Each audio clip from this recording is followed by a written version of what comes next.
Okay, so in hindsight, I really should have just bought a pump, but I decided that maybe this would work. It didn't. You don't need to watch till the end, but it really didn't. There was a tiny bit of MAC foundation left that I was unable to get out of because everything was kind of stuck around the edges.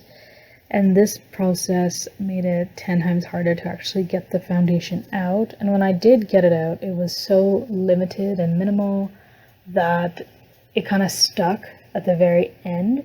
So this was an absolute fail. I don't know why I uploaded this, but I don't know. It was a fail. Just buy a pump, guys. Or hopefully MAC one day will be able to just make their foundation with a pump and be done with it. Okay, thanks so much for watching. Please feel free to subscribe, like, etc.